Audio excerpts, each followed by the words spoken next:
অষ্টম শ্রেণী ভৌত বিজ্ঞানে আজ আমরা 1.2 চ্যাপ্টার অর্থাৎ স্পর্শ ছাড়া ক্রিয়াশীল বল এই অধ্যায়টা আলোচনা করব। এই অধ্যায়টা খুবই টপ চ্যাপ্টার তোমাদের পক্ষে। একটু মন দিয়ে শোনো, অদ্ভুত অদ্ভুত জিনিস আমরা শিখে নেব। কি অদ্ভুত অদ্ভুত জিনিস? প্রথম হচ্ছে যে মহাকর্ষ আর অভিকর্ষ বল একই কেন বলা হয়, কি ঘটনার জন্যে। দ্বিতীয়ত শিখব যে এই পৃথিবীটা সকল বস্তুকে তার কেন্দ্রের দিকে আকর্ষণ করছে। আমরা জানি যে পৃথিবী কি কেন্দ্র দিকে, এখানে পৃথিবীর উপর আমরা বাস করছি, কেন্দ্রের দিকে আকর্ষণ করছে।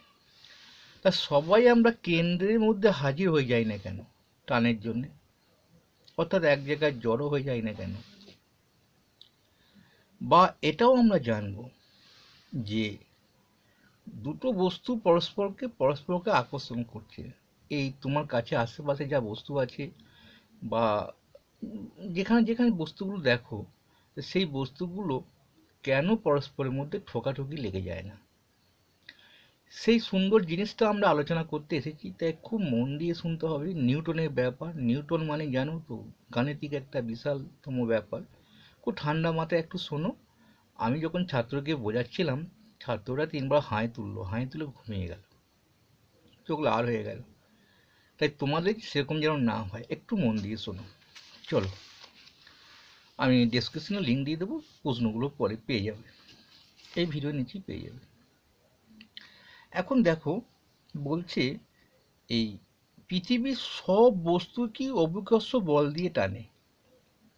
অর্থাৎ অভিকর্ষ বলটা কি গো?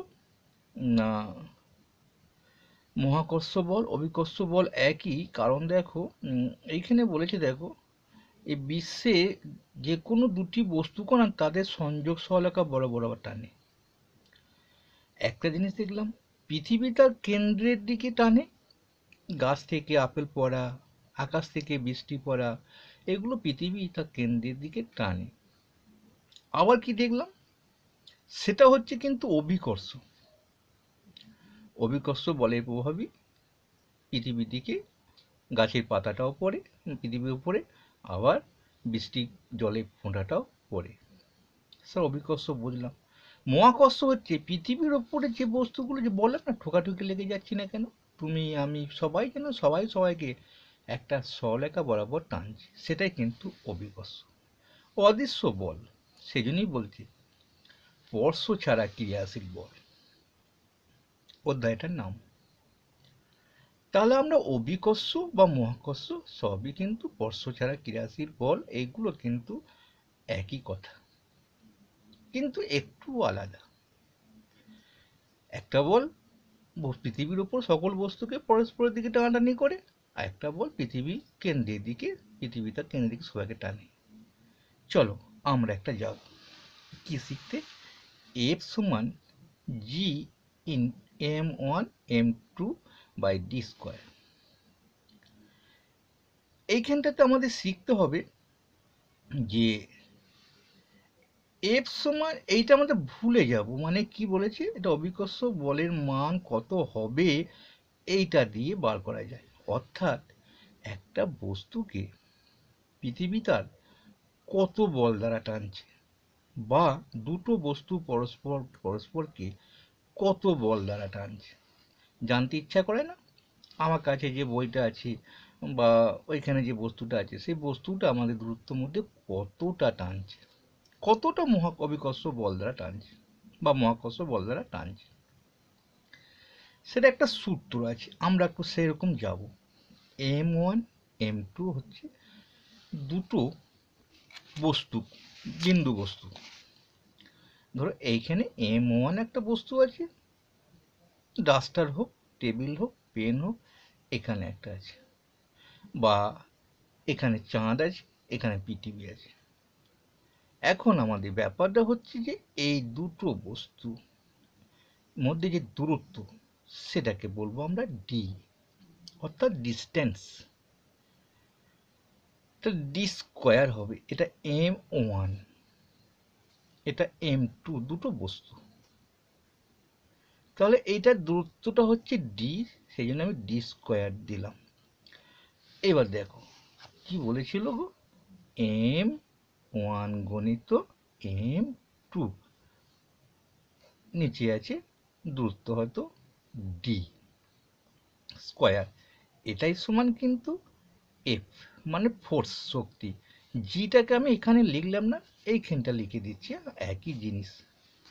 দেখো দেখতে একটু ভালো লাগছে, জি কিন্তু ধ্রুবক। এই ক্ষেত্রে জিকে আবার সার্বজনীন ধ্রুবকও বলা হয়। কেন বলা হয় স্যার? না, এই পৃথিবীতে সকল জায়গায় এর একটা নির্দিষ্ট মান আছে, একদম সঠিক। সেই মানটা কত স্যার? কিন্তু মানটা আমরা জানার আগে একটু, হ্যাঁ, যেমন ধরো আমরা আগের চ্যাপ্টারে কি দেখেছি, প্রত্যেক বস্তুকে 9.8 বল দ্বারা, নিউটন বল দ্বারা টানে 1 কেজি ভরের বস্তুকে। তো একটা নির্দিষ্ট মান দ্বারা টানে, এখানেও কিন্তু অভিকর্ষের একটা মান আছে, এটাকে মনে রাখতেই হবে তোমাদের। মানটা হচ্ছে সবকটাই উপরে 6 লিখে দেবে, 6 6 6, একটা বড় দশমিক দেবে। আর আমি কেন ভুল লিখছি, মনে রাখার জন্য ভুল লিখছি আমি একটুখানি, 10 লিখে 11 লিখবে, এখানটা 7 করে দেবে, সবই 6 হয় না।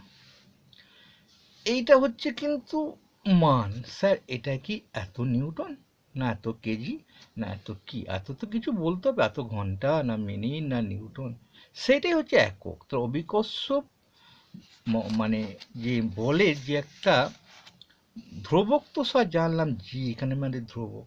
আমি একটু ধ্রুবক যদি বুঝতে না পারো, আমি একটু পরে আলোচনা করে দিচ্ছি, সব কথা সবসময় মনে পড়ে না, যদি মনে পড়ে যায় আমি ধ্রুবক কি জিনিসটা বুঝিয়ে দেব। কিন্তু আগে যেটা আলোচনা করছি, এইটাকে আমরা কি লিখব গো, এন, আমরা লিখছি যে এন এম স্কোয়ার আর নিচে কেজি স্কোয়ার। স্যার একটুখানি আমাদের মনে করে দিন, ভুলে যাব, একটু এখনই পড়ছি আবার ভুলে যাব। বেশ চলো, আমরা এইটা যদি মনে রাখতে পারি, এফ সমান M into m1 into m2 by D square, এটা যদি মনে রাখতে পারি, দেখো এটা কি গো, দূরত্ব। দূরত্বকে আমরা কি দিয়ে লিখব, যদি এসআই একক, জি এর মানে এসআই একক আমরা বার করতে যাই,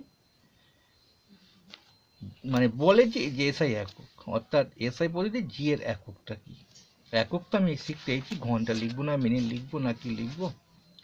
তার জন্য দেখো এইটা, এটা তো ডি ডিস্টেন্সে এসআই ক্ষেত্রে কি হয়, মিটার হয়, তাহলে মিটার, স্যার বুঝলাম মিটার স্কোয়ারটা হবে। এই দুটো তো ভর, দুটো ভরে বস্তু, ডিস্টেন্স মানে এটার মধ্যে এটা, তো ভরে কি হবে গো, গ্রাম হবে না কেজি হবে? স্যার কেজি হবে, বাংলায় কেজি লিখতাম, ইংরেজিতে লিখে দিলাম কেজি। এখন এখানে এফ ছিল, এসআই একক বার করছি, এফ সমান এটা, তাহলে আমাদের যদি এটা এম লিখে দিই, এবার মিটার লিখেছিলাম, এম স্কোয়ার করে দিই, বুঝতে পারলে মিটার মানেই তো এম। এখন আমরা তলায় 1 ধরি, কি হবে তলায় 1 ধরলে সমাধানের ক্ষেত্রে কি হয় না, এফ গণিত এম স্কোয়ার বাই বাই করা যায়, বা সমান দিয়ে আমরা কেজি করতে পারি, এইটাই তো একক। দেখো না, এইবার এফ এর মানটা তো আমরা জানি, বল তো সবসময় নিউটন, বল মানেই তো সবসময় নিউটন, তাহলে এন, তাহলে ভালো করে লিখে নিই, N M square by KG.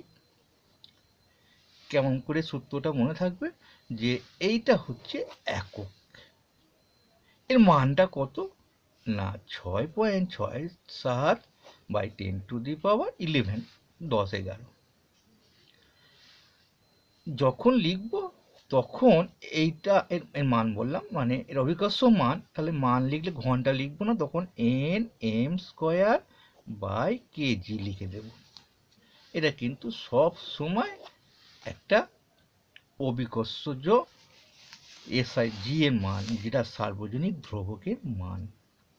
যেমন আমরা 9.8 নিউটন শিখেছিলাম 1 কেজি ভরের বস্তুকে পৃথিবী যে বল দ্বারা টানে, তার নিউটন, এত নিউটন। তেমনি এই মানটা তোমাদের টানা মুখস্থ করে ফেলতে হবে। কেমন করে বার করলাম আমরা বুঝতে পারছো। আর কেন সার্বজনীন ধ্রুবক বললাম না, মহাবিশ্বে ব্রহ্মাণ্ডতে একদম এর মান একটাই। তবে তোমরা কি জানো, এখন নেট দুনিয়ায় দুটো জায়গায় কথা জানা যায় যেখানে নাকি নিউটন ফেল করেছেন, নিউটনের সূত্র ফেল হয়েছে। জানি না, কথাটা আমার খুব শোনা কথা। কোথায় না, যদি আমরা ভূগোলে লাস্টের দিকে চ্যাপ্টার আছে মালয়েশিয়া, একটা দ্বীপ আছে দেখবে, অনেকগুলো দ্বীপ, মেলানেশিয়া, সেই যখন পড়বে না তখন দেখবে ক্ষুদ্র ক্ষুদ্র দ্বীপের মধ্যে একটা দ্বীপে নাকি যা ফেলা হয় সেটা মাটিতে পড়ে না। আর একটা জায়গা আছে, একটি মাত্র জায়গা আছে যে জায়গাটা নাকি মানে দেয়ালে, ঘর বাড়ি আছে, দেয়ালে পা দিয়ে ওঠা যায়, ওখানে নাকি অভিকর্ষ মান নেই। জানি না কথাটা সত্যি কিনা, তোমরা আরো জানবে। তাহলে যাই হোক, তাহলে অভিকর্ষ বলের মান, জি এর মান আমরা জানলাম এত, এর একক এটা। যখনই এটা লিখবে তখন এটা লিখতে হবে। আর এটা কেমন করে লিখতে হয় আর কেমন করে এককটা বার করতে হয় আমি সেটা শিখিয়ে দিলাম। বল মানে এফ মানে নিউটন করে নেবে। তাহলে আমরা শিখে ফেললাম যে জি এর একক কি। আর এইখানটা তো আমরা ক্লাস 6-এ না 7-এ পড়েছি, কোনো বস্তুকে যদি 11.2 কিলোমিটার পার সেকেন্ড বেগে পৃথিবী থেকে ছুড়ে দেওয়া হয় সেটা পৃথিবীতে মাটিতে পড়ে না। পার সেকেন্ডে কত বললাম, স্যার ব্যাপারটা কেমন করে ঘটে। দেখো, কোনো একটা পৃথিবীর উপর আমরা বাস করছি, এটা পৃথিবী তো সব পাই, আমরা এখান থেকে ঢিল ছুড়লাম, গতিবেগটা ছিল ঘন্টায় মানে সেকেন্ডে 9 কিমি। এই এতটা এইখানে গিয়ে পড়লো, পড়বে তো যেখানেও কিছু এক জায়গায় পড়বে। একটু গতিবেগ বাড়ালাম, এখানে পড়লো, গতিবেগ বাড়ালাম, এখানে পড়লো। আমি 11.2 কিলোমিটার বেগে ছুড়ে দিলাম পার সেকেন্ডে, বস্তুটা পড়বে না, মহাবিশ্বে ঘুরতে থাকবে, এটাই তো মুক্তিবেগ। এটা নিয়ে আমাদের এখানে কিছু আলোচনা নেই, তবু এখানটা প্রশ্নের জন্য তুলে ধরেছে যাতে এটা ভুলে না যাও। কিন্তু এটার সঙ্গে আমাদের যে জিনিসটা শিখতে এসেছি সেটা নেই। তাহলে আমরা দেখে নিলাম যে এফ সমান, জিটাকে এদিকে লিখতে পারো m1 m2 বাই ডি। এখন আমাদের প্রশ্ন হচ্ছে, এখানটা একটু পড়ে নিই তাহলে বুঝতে পারবো। বস্তু দুটি কোনা ভর m1 m2 কোনো পরিবর্তন ঘটছে না, যা ভর ছিল তাই, 2 কেজি 5 কেজি 10 কেজি 100 কেজি যা ছিল দুজনের এক আছে। এখন জি এর মানটাও একই আছে, তাহলে কি জি m1 m2 কোনো পরিবর্তন হচ্ছে? কখন পরিবর্তন হবে দেখো, এই তলায় ডিটা যদি বাড়াই, একটুখানি বলেছিলাম মন দিয়ে শুনতে হবে। মনে করো চাঁদ এখানে, পৃথিবী এখানে, দূরত্ব এটা m1 বস্তু, চাঁদ হচ্ছে m2 বস্তু। এখন আমরা দূরত্বটা যদি বাড়িয়ে দিই, একটু সরিয়ে দিই চাঁদকে, অর্থাৎ চাঁদ থেকে আমি আর একটা অন্য গ্রহে গেলাম, সেক্ষেত্রে কি পরিবর্তনটা ঘটবে দেখো। ছিল কত, মনে করো m1 গণিত m2 বাই ডি স্কয়ার সূত্রের মধ্যে ছিল। আমি ডিস্টেন্সটাকে বাড়াচ্ছি, অর্থাৎ মনে করো ভর আমার এই দুটো গুণ করে আমার 30 কেজি, এটা হতো 5 কেজি, এটা হতো 6 কেজি, তা 30 কেজি আমার উপরে গুণ করে হলো 5 গুণিত 6, তা 30 হলো ওপরটা, আর নিচেটা মনে করো আমার দূরত্ব 15 মিটার, 15 কিলোমিটার, 2 দিয়ে কাটাকাটি করলাম। এখন আমি ডিটাকে বাড়ালাম, ডিটাকে বাড়িয়ে দিলাম 30 থেকে আমি মানে 20 করে দিলাম। দেখো পরিবর্তন হবে কিছুটা। কি পরিবর্তন হচ্ছে, এটা 30 থেকে আমি 30ই করে দিলাম ডিস্টেন্সটাকে, 30 মিটার, কাটাকাটি করে 1 পেলাম, 1 পেলাম। কিন্তু কোনো সময় কি শূন্য পাবো না, সেটাই বলেছে। দেখো যে ডি এর মান যত, আমরা দেখো আর একটা দিন বলতে ভুলে গেলাম, ডি এর মান যত বৃদ্ধি করছে এখানে এফ এর মান তত কমছে। স্যার কেমন করে কমলো? হ্যাঁ, এই তো যখন 30/10 ডিস্টেন্স ছিল আমার, এই দুটো হলো 5 গুণিত 6, তখন আমার 3 মান পেয়েছি, এফ এর মান 3। আমি যখন 15 করলাম, দূরত্বটাকে 15 কিলোমিটার করে দিলাম, কত পেলাম? 15 2 30, তো এফ এর মান আমি 2 পেলাম। যখন আমি 30 করলাম, অর্থাৎ তলাটাই যখন বাড়াচ্ছি মান কিন্তু তত কমে যাচ্ছে। দেখো সেটাই বলেছি, ডি এর মান যতই বাড়তে থাকে এফ এর মান ততই কমতে থাকবে। কেননা লব আর হরের মধ্যে অঙ্কে হর যদি বৃদ্ধি পায় অটোমেটিক্যালি লব কমে যাবে, কিন্তু কখনোই শূন্য পাবে না। আচ্ছা বিয়োগ করছি নাকি আমরা, আমরা তো কাটাকাটি করছি, কাটাকাটিতে এক আসতেই হবে, 1/1 আসতেই হবে। তাই বলছে কখনোই এর মান কিন্তু শূন্য হবে না, আমরা যত দূরেই যাই না কেন। কিন্তু স্যার আমরা শুনেছি যে মহাকাশে নাকি কোনো টান থাকে না, সব ভাসে, ভাসমান অবস্থায় একটা থাকে। হ্যাঁ টান থাকে, সেটা এত অল্প বোঝা যায় না, সেই কথাটা এখানে লিখেছে। দেখো যে কোনো বস্তুর মহাকাশীয় প্রভাব অসীম দূরত্ব পর্যন্ত বহাল থাকে, যদিও সেই প্রভাব যথেষ্ট ক্ষীণ। তাই পৃথিবীর থেকে যত দূরেই যাও না কেন পৃথিবীর অভিকর্ষের প্রভাব সেখানে থাকবেই। বাস্তবে দেখা যায় একটা নির্দিষ্ট দূরত্বের পর বস্তুর মহাকাশীয় প্রভাব এত ক্ষীণ হয়ে পড়ে তা প্রায় অনুভূতির বাইরে চলে যায়। তাই দূরত্বের পর মহাকাশীয় প্রভাব নেই ধরে নেওয়া হয়। এর কিন্তু ঘটনাটা তাই, কিন্তু কখনোই শূন্য নয়। কাটাকাটি করে আমরা শূন্য পাবো কি? না, পাবো না। আমরা বিয়োগ করে হয়তো শূন্য পেতে পারতাম। চলো আর একটু আমরা আলোচনা করি নি। এখন বলছে স্যার দুটি বস্তু যত বড়, এখানে দেখো নিউটন মহাকর্ষ সূত্রে দুটো বিন্দু বস্তুর কথা বলেছে, মাত্র বিন্দুটাই হয়ে যাবে বস্তু, কখনোই চাঁদ সূর্যের কথা অত বড় বলেনি। ও বলেছিল M1 হবে একটা বিন্দু, M2 হবে একটা বিন্দু, বিন্দু বিন্দু বস্তুর কথা বলা হয়েছে। এখন বিন্দু বস্তুটা কি আমরা জানো, দুটি বিন্দু বস্তুর কথা বলা হয়েছে, কিন্তু পৃথিবী, চাঁদ, সূর্য এরা কি বিন্দু বস্তু? না।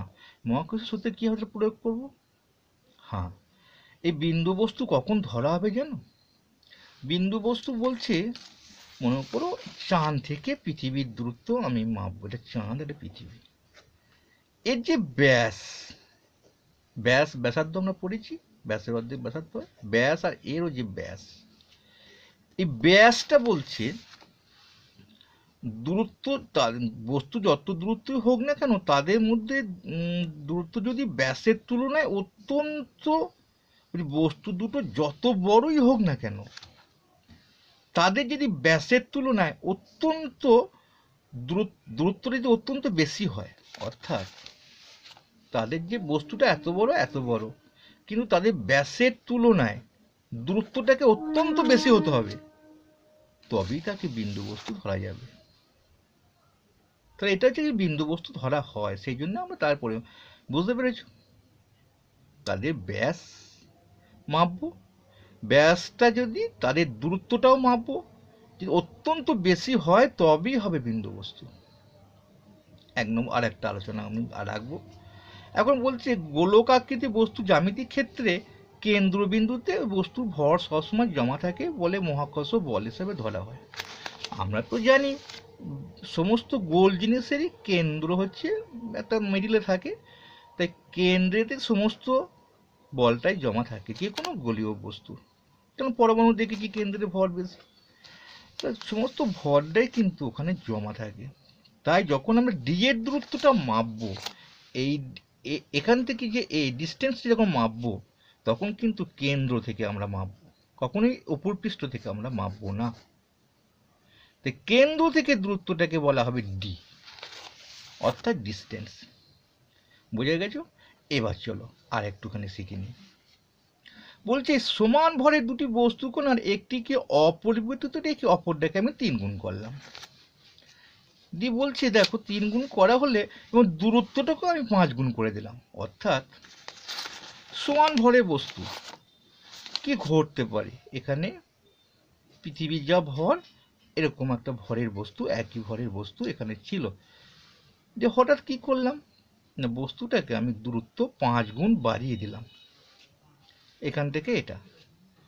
কিন্তু এরা এবার কি বলছে দ্বিতীয় বস্তুটা ওজন আমি আবার 3 গুণ বাড়িয়ে দিলাম। তাহলে দেখো মনে করো তাহলে কি ঘটনাটা ঘটবে, সেখানে বলছে যে ক্রিয়াশীল মহাকর্ষের কত গুণ হলো, ক্রিয়াশীল মহাকর্ষ বলটা পূর্বের তুলনায় কত গুণ হলো একটু বুঝে নাও। এখন বলেছে সমান ভরের দুটো বস্তু, অর্থাৎ এটাও এম ছিল, এটাও এম ছিল,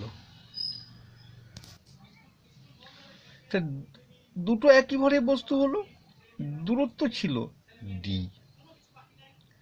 পরে কি করলাম গো, আমি আমার একই প্রথম বস্তুটা আমার এমটা একই থাকলো, এটাকে আমি এমটাকে কত করলাম, এই বস্তুটার আমি 3 গুণ এম করে দিলাম, ডিস্টেন্সটা কত করে দিলাম 5d। আমাদের এবার সূত্রে আমরা যাই। প্রথমটা দেখো কি ছিল,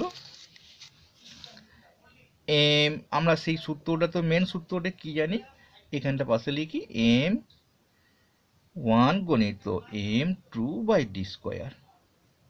বেশ, তাহলে এখানে এম 1 তো এমই, হ্যাঁ এম 2 তো এমই, হ্যাঁ ঠিক আছে এম এম, ডি তো এখানেই, ডি স্কোয়ার লিখতেই হবে এটা।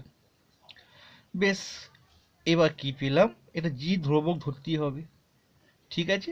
এবার এম স্কোয়ার এম এম গুণ করলে M square by D square হলো, এখানে জি পেলাম। এটা তো প্রথম অবস্থার মধ্যে আমাদের একটা শক্তি মহাকর্ষ বল, এটা এফ সমানই বার করছে, এটাও এফ সমান। পরে কি করলাম দেখো, এটা তো এম ছিল, তা সূত্র অনুসারে তাই এম মানে যা ছিল তাই, অর্থাৎ এমটা আমাদের এমই থাকবে, এটা আমাদের 3m হয়ে যাবে, পাল্টিয়ে দিলাম আর 3 গুণ করলাম পরের বস্তুটাকে, অর্থাৎ চাঁদ আর পৃথিবী। চাঁদকে ছেড়ে দিয়ে বললাম তুমি এবার আমি সূর্যের সঙ্গে মাপছি 3 গুণ করে, চাঁদের সমতা এমন আছে 3 গুণ কোনো একটা গ্রহের সঙ্গে আমি এত ডিস্টেন্স মাপছি, দূরত্বটা বাড়িয়ে নিয়েছি, অর্থাৎ এখান থেকে আমি যে দূরত্বটা পাচ্ছিলাম আমি দূরে গেলাম আর একটা গ্রহকে পেয়ে গেলাম, তার 3 গুণ ভর বেশি, আবার ডিস্টেন্সটা 5 গুণ, সেই ঘটনাটা। তা ডি কত হয়ে গেল 5d স্কোয়ার, তাহলে 5d স্কোয়ার হয়ে গেল, 3 গুণ বাড়িয়েছি।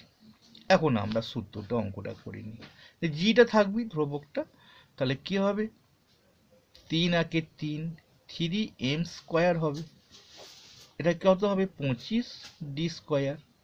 এখন একটু বার করে নিই, 3 গণিত এম তো, আমি এখন 3 আর 25টাকে এখানে দিলাম, M square by D square করলাম, দেখো এম স্কোয়ার ডি স্কোয়ারটা কেটে দিলাম, একই তো, এটা সমান জি ছিল, এটা সমান জি ছিল, মানটা কত পেলাম 3-এর 25 গুণ, আমাদের মানে পূর্বের তুলনায় এত গুণ হবে, পূর্বের তুলনায় এত গুণ হবে। আমি দেখতে পেলাম না, আমি একটা দেখিয়ে দিলাম, ঠিক আছে তো, কাটাকাটি করলাম, এটাকে এই করলাম এন স্কোয়ার, এটা তো এই মানটা ছিল, এই মানটা তো একই হবে, জিটাতে এখানে রয়েছে, সেই 3-এর 25 আমাদের এত গুণ বৃদ্ধি পেলো। তাহলে একটা গ্রহ থেকে যখন আমরা পৃথিবী থেকে যখন একটা গ্রহে যাব, যা দূরত্ব থাকবে 5 গুণ দূরত্ব গেলে তার 3 গুণ ভর যদি বেশি হয়, তার মধ্যে কতটা বল শক্তি কার্যকারিতা চেঞ্জ হবে, ঠিক আছে। আবার এই জায়গাটাতে সেই মানে ওটাই করা আছে, তোমরা হয়তো একটু বুঝতে পারবে না, বলে দিচ্ছি। এখানে F1 মানে প্রথম শক্তিটা ক্রিয়াশীল বলটা দেখো জি এম স্কোয়ার বা ডি স্কোয়ার, এম গুণিত এম ছিল, পরবর্তীকালে জি টুটা কি করেছিল, এমটা এমই ছিল, 3m হলো, তারপরে তো 5d স্কোয়ার, এটাকে নিয়ে 3 F1 পেলাম, তাহলে পূর্বের তুলনায় মহাকাশ পরিবর্তন এত গুণ হবে, এত গুণ হবে, ঠিক আছে। পরে ভিডিও আলোচনা করে দেবো কেন আমরা ঠোকাঠুকি লাগি না, মানে পরস্পরের মধ্যে সকল বস্তু বলছে, তাহলে তো বলছে কোনো বস্তু সরলরেখাকে সরলরেখা বরাবর আকর্ষণ করে প্রত্যেক বস্তুকে বিশ্বে, তাহলে আমরা পৃথিবীর সঙ্গে অন্য কোনো বস্তুর সঙ্গে ঠোকাঠুকি লাগি না কেন, তার কারণ একটাই, নিশ্চয়ই এই যে শক্তিটা ধরো পৃথিবীর উপর আমরা যদি, এখানে একটা বস্তু আছে, এখানে একটা বস্তু আছে, পৃথিবী তার কেন্দ্র টানছে, যদি এই টানের বলটা বেশি হয় তাহলে আমরা কখনোই এদিকে যেতে পারবো না। অতএব আমাদের পরে ভিডিওতে আলোচনা হবে যে এই মহাকর্ষে যে এই বলটা যে টানটা বেশি আমাদের তুলনায়, এই যে টানটা আছে এর সঙ্গে এই বস্তুটি যা টানছে পরস্পরের মধ্যে, তার চেয়ে এর টানটা যে বেশি সেটা প্রমাণ করতে পারলি তাহলে এটা পরস্পর ঠোকাঠুকি লাগবে না। আমরা সেই ভিডিওটা পরের ভিডিওতে আলোচনা করব, ভালো লাগলে অবশ্যই লাইক করবে।